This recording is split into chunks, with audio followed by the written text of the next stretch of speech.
Welcome back, brothers and sisters. This is Samantha here, Teachable Spirit.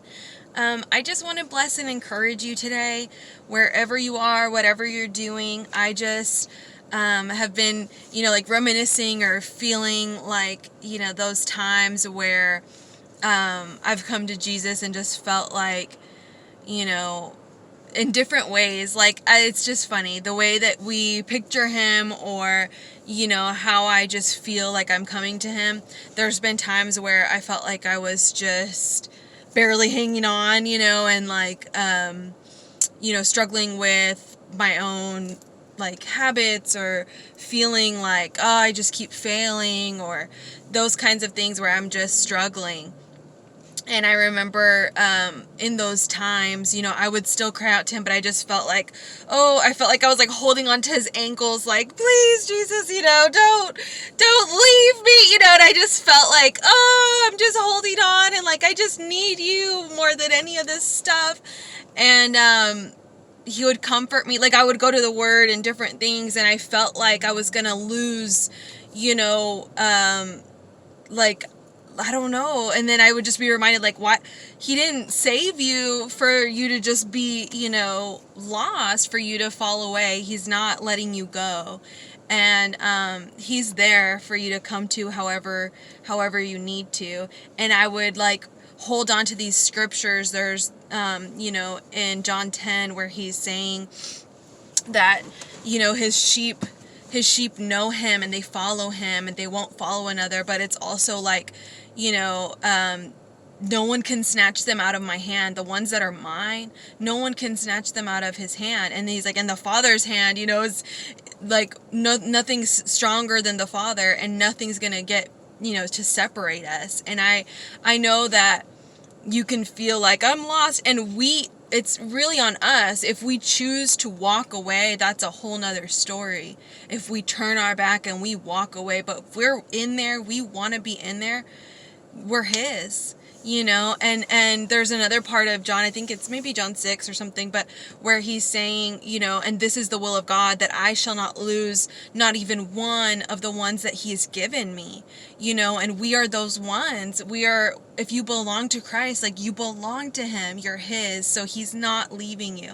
And I just encourage you to come to him however it is that you feel, whatever you're thinking right now in that position, but just see that he's there. There's been other times, there was one time last year where, when the seasons change and I started to get this this allergy, sickness, cough, nastiness that I just couldn't shake for a while. And I felt like, my throat hurts. And, I woke up in the night and I couldn't really sleep right because I was breathing funky. And I was just feeling real under the weather, real nasty.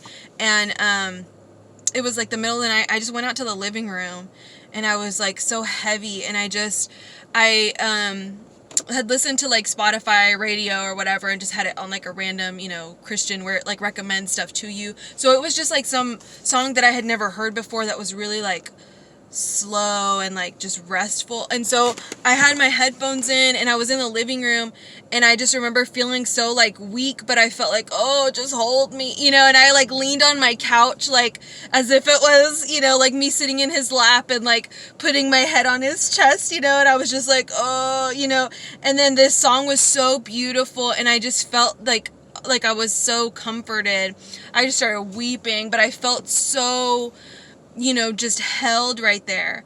And, then afterwards, it's not I was healed instantly or anything, but I just had this rest of okay, I'm not alone, And then I was able to sleep again, and I ended up encountering, some amazing dreams and stuff like that. So it was just this moment with him. But I just encourage you, whatever it feels like to you, if you feel like you can put your head on his chest, if you feel like you're holding onto his ankles, or, the woman with the issue of blood, if I could just touch his garment, I will be healed, whatever it is you need to hold on to. I just encourage you to come to him, because he is not far. He's right there. He is waiting on you, and he's not ever going to turn you away. So even just steal away those little moments. I know when I come home from work and I just like I change clothes, like I don't know if you're like me, the first thing I do is put pajamas on or put on some sweatpants, and but I go into my closet and it's like before I get bombarded with, mom, I'm glad you're home, and my husband asking me questions or whatever, I just feel like I need that moment to just and I just change my clothes. But sometimes I even get down on my knees in my closet, or if I go to the bathroom, I just take a second and I'm like, oh, I just feel like this clarity of Jesus, like you're here, and I just have those moments of thank you, I need you, just help me to keep going, and so I just encourage you, wherever you are, just steal away those little moments, remember them, treasure them, and just whatever little second that you can just turn to him throughout your day, he's there. He is never going to turn you away. So just come to him however you are, and don't expect to leave the same. Okay, so bless you. Have a wonderful day, and I'll see you guys in the next one. Bye-bye.